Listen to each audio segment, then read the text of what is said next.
The First Law series by Joe Abercrombie has become one of my favorite fantasy series I've ever read. I have one goal today, and that is to convince you or give you at least the reasons why you should read this incredible series. This is going to be my first collaboration video on YouTube, and I'll be joined by Jimmy from the Fantasy Network. And he's a big reason why I got into this series in the first place, and trust me, he and I combined, our hype levels combined, should do the trick in convincing you to read, or at least try, the First Law series. Now, if you have not heard of the First Law series, it is written by very well esteemed author Joe Abercrombie. It is known as a grim, dark fantasy series, and that usually means a more darker, more realistic, gritty, brutal take on the fantasy genre. The series started with what you have probably heard of, the First Law trilogy, but has expanded significantly over the years with many standalones, a second trilogy on its way, and we're nearing 10 books in the entire collective series. Now, if you follow the channel, you will know that I have just read the original trilogy and plan to continue with the series. And my mate here, Jimmy, has read the entire thing and is up to date. So he's going to do a fine job of giving you an idea of what else there is to look forward to in this series. And I've been watching his parts that he sent me, and it's making me want to keep reading the series. So hopefully it has the same effect on you guys. So we're going to break up the video into a few different sections. We're going to start with characters, then we're going to talk about the plot. After that, we're going to talk about Joe Abercrombie's writing, and finally, we're going to touch on some of his world building in this series. Without further ado, let's get into the video.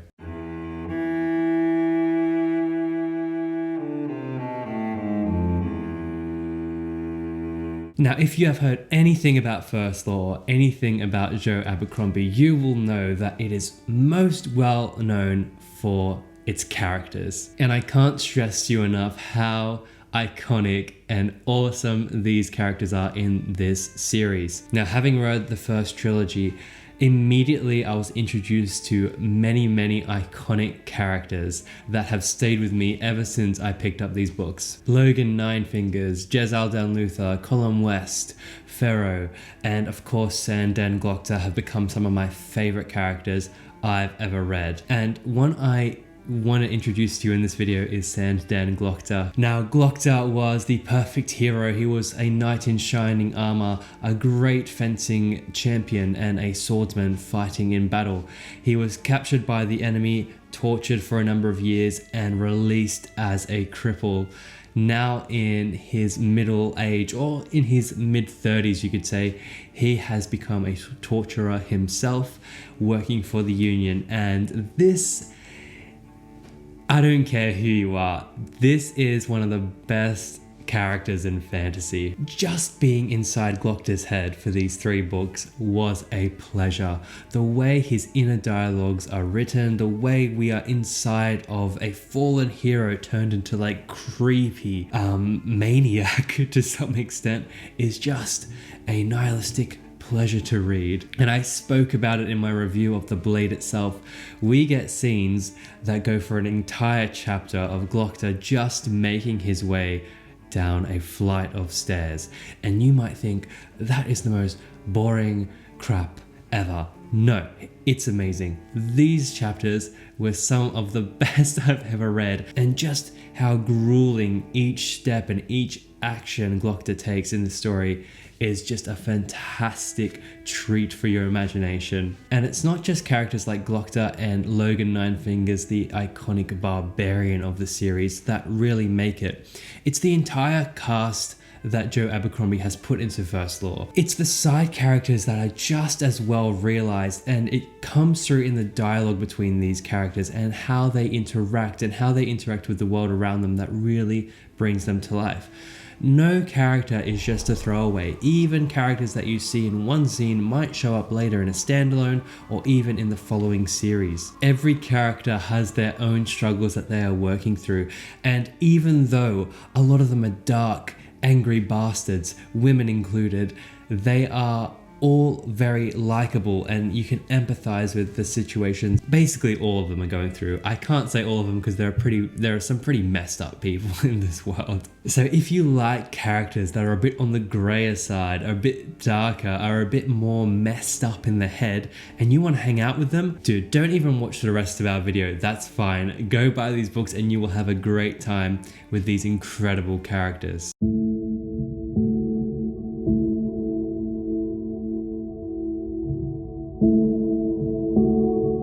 So I'm going to be honest, probably the last thing you could ever imagine to see in a Why You Should Read First Law video is someone trying to gush over the plot. I'm not going to oversell you on it, but I do kind of want to refute a little bit of the narrative going around that First Law doesn't have a plot or the plot just isn't very good at all. I think it does live to serve our characters, but there is a sequence of things that happen in this story that push the world and the characters forward, and that is by definition what a plot is. And in the plot of First Law, the first trilogy here, we have three major powers, right? We have the Union, we have the Gurkish, and then we have my favorite, the Northmen. The Union is the central power, right? It is Western Europe and influenced by that in the medieval times, at least for the first trilogy. And that's something that we can identify with. We kind of know the story there. The Gurkish feel a little bit more Middle Eastern, and they're located more predominantly in the south, and it has that antiquity age kind of feel to it, which I think is really cool. And then of course my personal favorite, the Northmen, are Viking type people living in the north, raiding North England, which is a part of the Union, and they're just so much good there, and they are a major player and power in the plot. And if I could break down the plot into just simple terms, it's really a war on two fronts. You have the Northmen wanting more land and liberty from, the north part of the Union, which is England, and then you have, of course, the Southern War, which is the Gurkish versus the Union. And there's a lot of history when it comes to that, and that does play into the plot.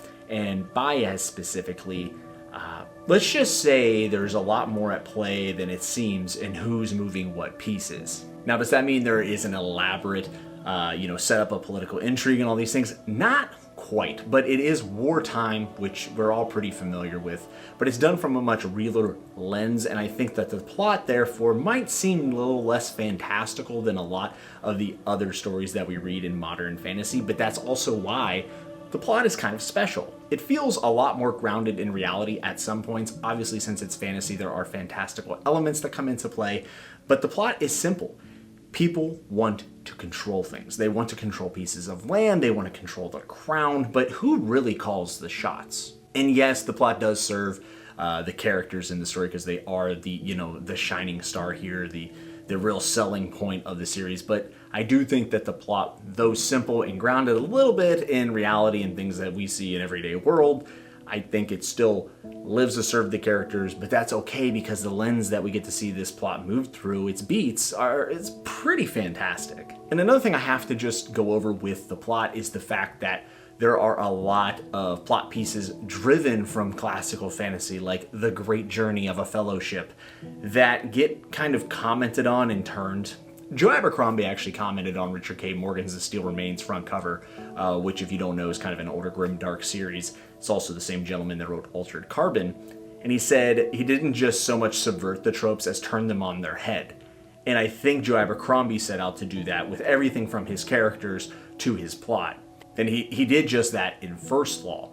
So with the plot, there are going to be pieces that might feel anticlimactic. The plot might not feel like it's always plowing forward at a rapid pace, but I think that's very much intentional. And it's kind of to get you to think. And just because sometimes we may not like where a plot ends up or the pace that it keeps doesn't mean that it's not a plot, and it doesn't mean that it's not worthy of the story the author's trying to tell. So I definitely think you should read First Law, even if it is just for the characters and whatnot, but don't sleep on the plot here. The plot has a lot to offer, and there are a lot of things that unfold over the trilogy and then further on, later down the line in the standalones and in the new trilogy.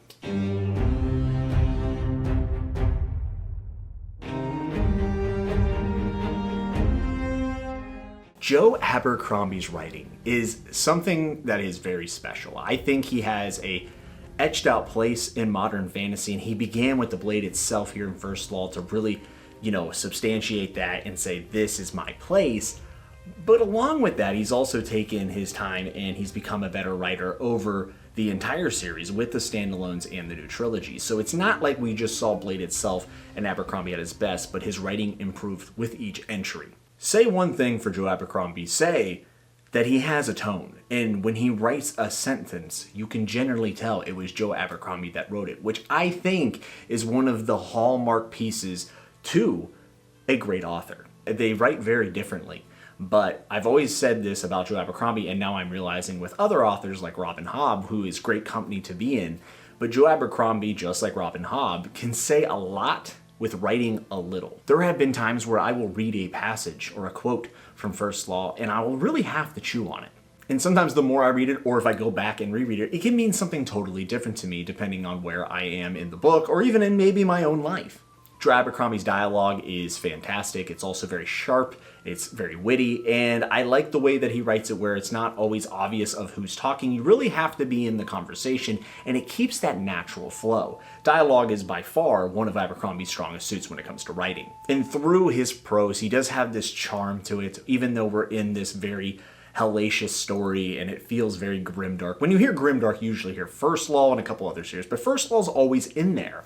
But it's so funny to me because I tend to laugh more at Joe Abercrombie books than any other. And it's because of how he's able to relate those dark scenarios in a way that comes across human, and sometimes you just can't help but to laugh. I don't know, it's very interesting. I guess it would be considered to some to be dark humor, but that perfect balance between being dark and being humorous, that's a very fine line for an author to walk, and I think it takes a master level writer to get it to the point where the masses can appreciate it.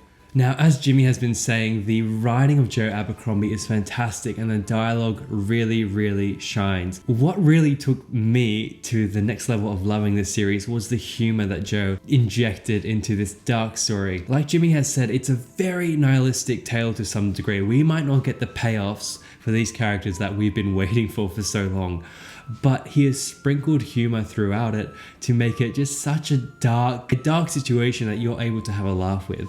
It doesn't make you walk away from this book feeling like, oh, what's the point of life? Well, actually, I kind of did say that. It does do that a little bit, but you had some laughs along the way. Now, I can definitely see for some people how this might be a dissatisfying experience, but if you can find the dark humor in things and find the hopelessness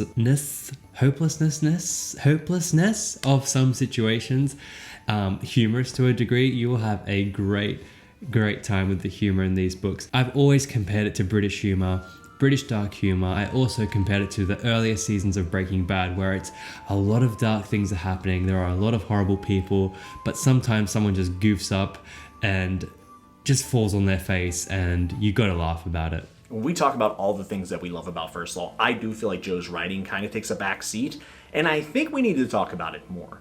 Because with these books being 400 to 500 pages, very concise, some of them get a little bit longer, but he makes the most out of each page, and he gets a lot of mileage out of each word. And I've always said, for my dollar, there is no author that I would rather put my money on the counter and slide it to the clerk than Joe Abercrombie, because I know each sentence is carefully crafted, and I know it's going to make sense, and it's going to make me as the reader think and reflect on myself. Watching an interview with Joe Abercrombie, he was kind of talking about how he writes, and he was talking about how his mother, who I guess is also a very successful writer, kind of said, never lie to your reader. Never describe something the way it doesn't actually look. And he gave an example of saying something like, it was as fine and sharp as a million angels dancing on a needle pin, or something along those lines. And his mother just said, is that true? Like, did it really though? And he had to go back and kind of be like, no, it didn't actually look like that.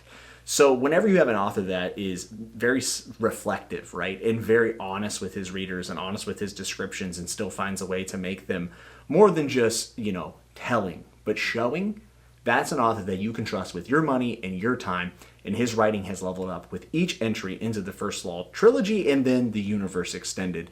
So Joe Abercrombie's writing is absolutely one of the number one reasons why you should read First Law.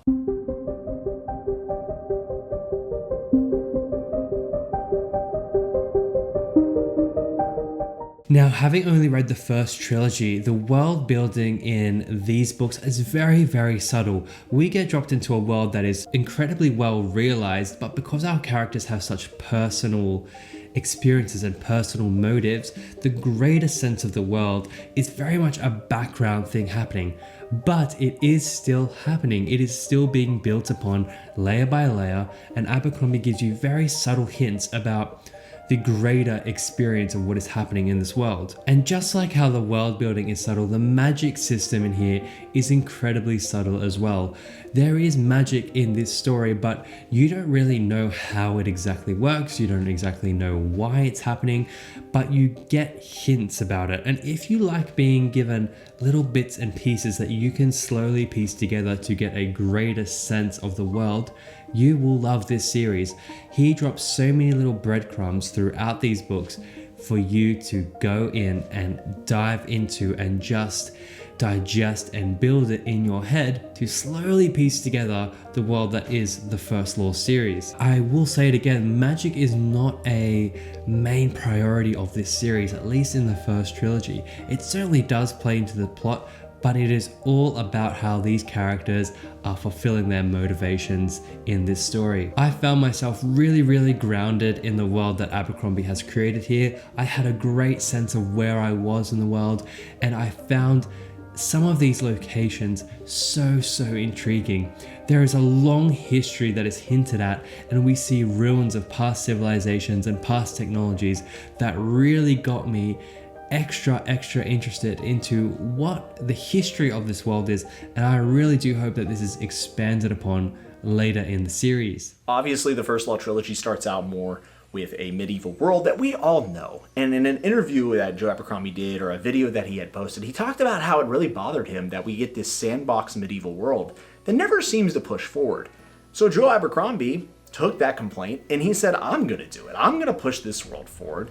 And as we go on down the line, and we're talking past the trilogy, even with the standalones, which are like encapsulated stories, you actually get to see little pieces get built into the world and technology move in as magic moves out. It's no longer the thing. Even those who possess that magic seem to be more interested in the profits that technology brings. We get pushed in, or more so out of, the medieval world that we are very comfortable with, and then we slide in to the Industrial Revolution. And I think that is very special about this world. It's subtly, over the last 9 books and the 10th coming out, has transformed into some of the most majestic, realistic, and tangible world building that we've seen in fantasy. We see things set in colonial times, we see things in medieval, I've seen some stuff set in ancient Egypt, but very rarely do you get to catch the in-between of when those eras shift and how that affects our characters, power in the region, and also just life for the everyday person. This is awesome, and it's really special. And I stand by this. I said this in a review on my channel, and I'll say it here again in this Why You Should Read First Law. Because subtly after the trilogy and even in, we begin to see some of the best, in my opinion, subtle world building in all of modern fantasy.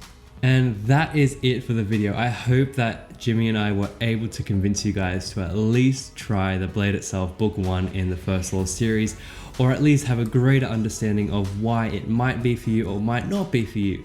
This was so much fun to make and so much fun to do my first collaboration here on YouTube, and I really appreciate the support that you guys have shown to me over this past couple of weeks. If you are interested on more fantasy videos, go check out Jimmy's channel. He does amazing reviews on all the big fantasy books coming out right now.